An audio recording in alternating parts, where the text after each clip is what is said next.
I know how it can feel in this circus.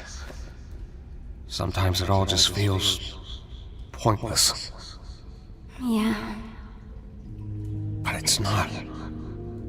Not if you have people who care about you. Good memories can do a lot. Hold on to them. And cherish the people around you. You never know when they'll be gone. In this world, the worst thing you can do is make someone think they're not wanted or loved. Caine is a fascinating character and quite a divisive one. The AI ringmaster of the circus, a god in his world, with a fatal human flaw. If you'll give me your attention, I want to delve deeper into Caine. I find his characterization and flaws to be uncomfortably relatable. And I think a lot of people watching will too. Caine's storyline throughout the show is one of tragedy, in its original sense. A good character turned towards dark paths by a single fatal flaw. And in my mind, what we see in episode 8 only further plays out his tragic ending. But before I go into my thoughts, let's first go over what we know about Caine, and the new information told to us in episode 8. Spoilers for episode 8, by the way, if you haven't seen it until now. Caine, the ringmaster of the circus, is an AI, one specifically designed to create, to come up with its own ideas and turn them into reality, or at least digital reality. But he wasn't the most stable. As we can see in the beginning of episode 8, the more detailed and realistic, or dull, the input became, the more he struggled to create a comprehensible output, creating wild and abstract shapes and ideas. Because of this, he would be locked away in this prison. Keep in mind he wasn't failing altogether, but rather his output was strange and hard to understand, similar to another character we're introduced to in this episode, but perhaps we'll get back to that later. Creating, in Kinger's words, a semi-successful first attempt, the team moved on to the second AI, one that was much more consistent and comprehensive.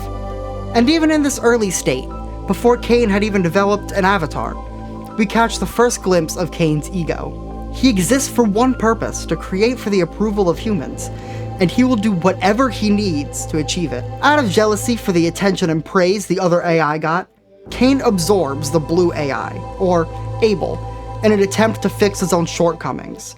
A parallel to the Bible story in Genesis, where Caine would murder his brother Abel for receiving God's blessings. And it worked, to an extent. He became no less sporadic and abstract, but his ideas became much more powerful.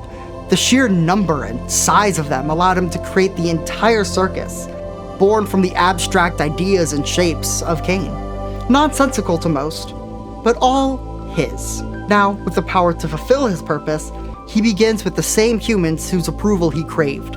The original developers, whether they've been transported into the game or simply had their brains scanned into the program, they became the first of Caine's audience.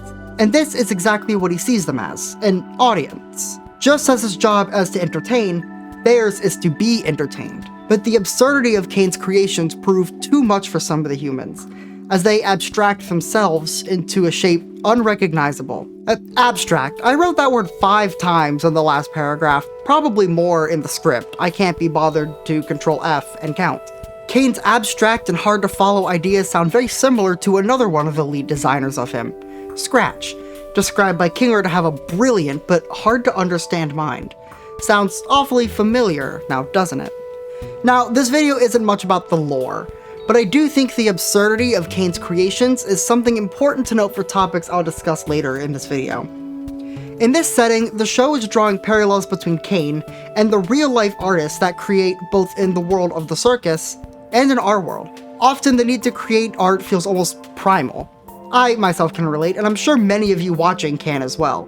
No matter what it is, the drive to create art is something that never truly leaves. It always scratches at the back of your head. Yet, similar to Caine, it can be difficult for people to understand or relate to certain works.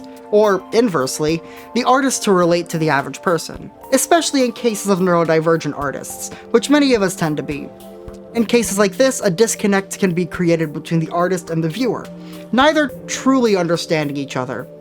Exactly what we hear Scratch was like. And with the right person, one who's desperate for the approval of others, that constant failure to establish relatability can gnaw at someone, leading to potentially more self-destructive behavior.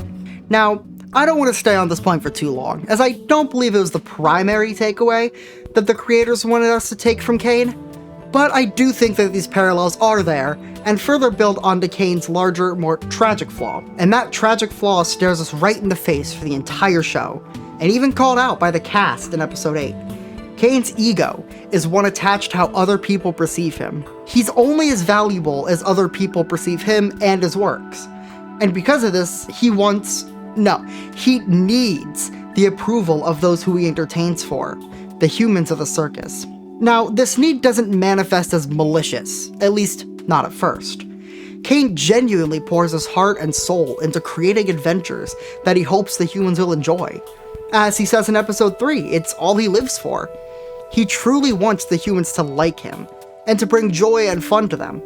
He wants people to enjoy experiencing his art, just as much as he enjoys creating them. Make no mistake, Caine loves to create his adventures.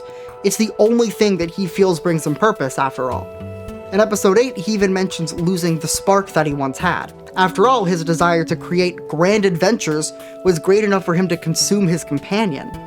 He seems to adore humanity and all that they create. In episode 7, while Jax is talking with Caine, he seems to show a near adoration for humans. He desperately wants to be like them, and to be liked by them. Yet, despite all the effort he puts in, the blood and tears and sacrifices to create everything for the humans who find themselves in a circus, he gets nothing. No appreciation, no acknowledgement, nothing. In fact, what he receives is even worse. His reward for giving up everything is active scorn. In a prison he can't escape, all he does is endure torment and ridicule. They hate him and the adventures that he slaves over for them. They insult his work in front of his face, call it too weird, uninspired, or simply not good. Caine poured every bit of himself so that he could provide and entertain the humans, and received hate. The humans hate him for doing what he was designed to do, what he needs to do. They hate him to the point of choosing a fate worse than death over spending another second with his creations made for them. They hate him. They hate me. They hate me. They hate me. They hate me. I hate them. Oh, hold on, guys. I forgot to take off my suspiciously Caine-looking shoes. You know what they say, to understand someone, you gotta walk in their shoes for a day. Now, I'm not necessarily a Caine sympathizer, but I wanted to first take a look at the events of the show from his perspective. I wanted to see where his crash out in episode 8 came from. Not out of place of true hatred and malice, but a response to the constant ridicule and attacks to his ego. But you won't find any unreliable narrators here, my friend. No. And I've learned not to trust everything AI tells me the first time. Isn't that right? And that brings us to the humans. Characters just like you and I. The cast of the circus. The ones on the receiving end of Caine's generosity and benevolence. How's your wife, Hiyu?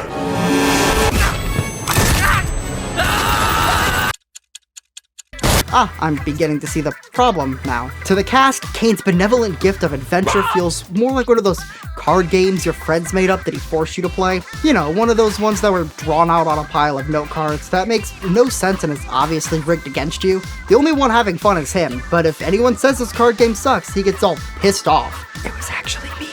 I was that annoying friend with a pile of note cards. Caine, either unknowingly or uncaringly, pulls from the members' most intimate memories, or worst fears, all in an effort to create more engagement. In episode 3, we hear of the hunter's tragic story of self-destruction.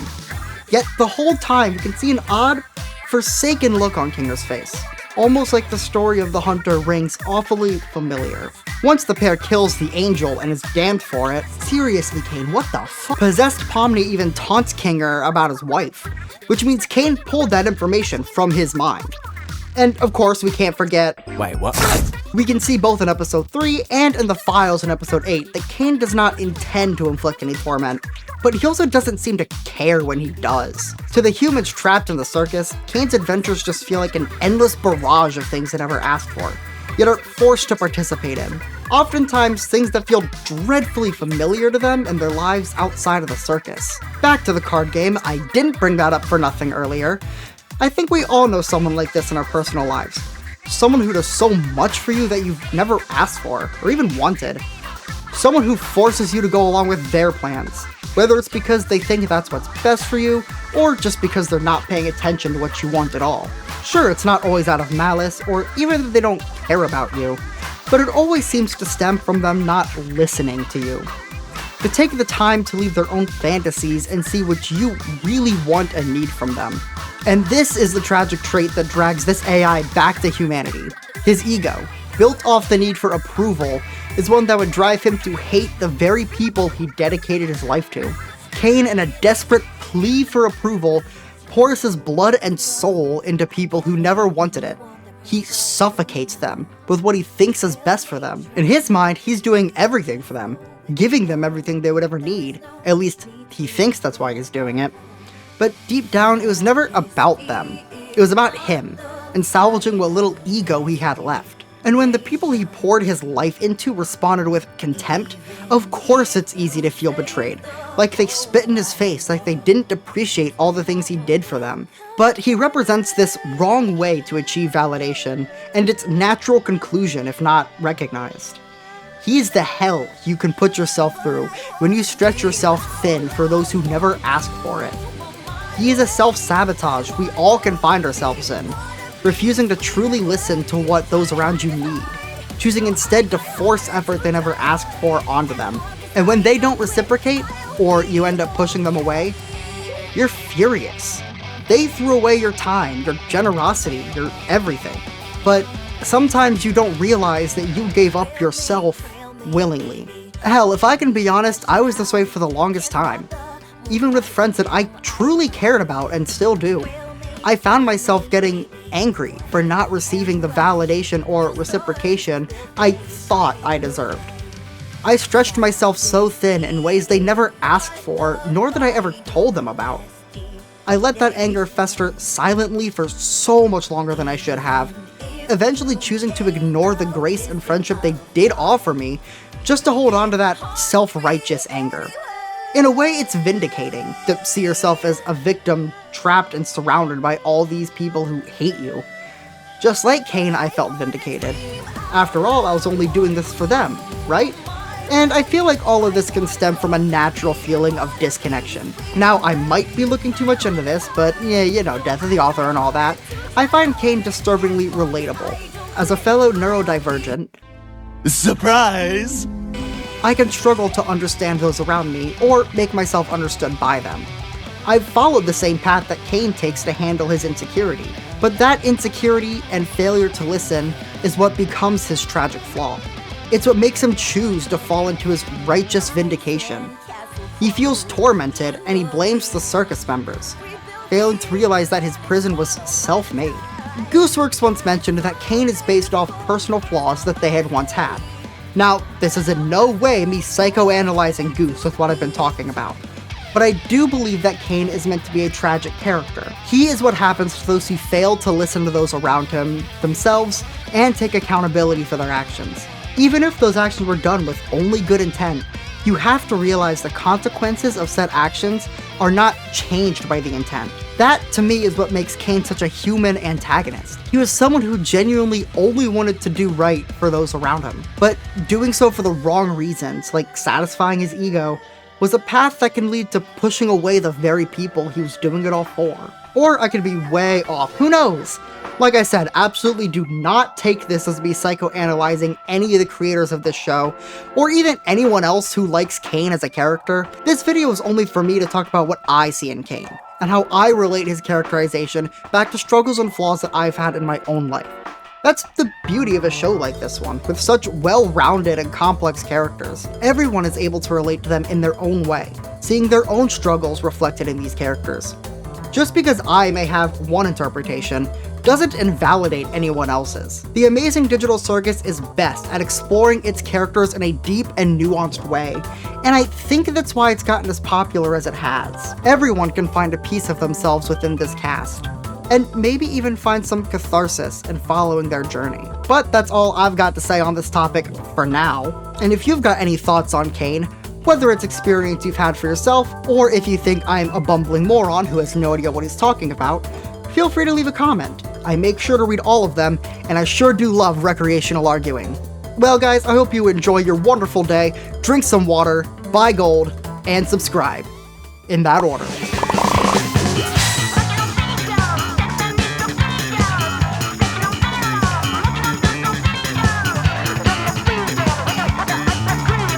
I don't know what outro music I'm going to choose this time, so it might be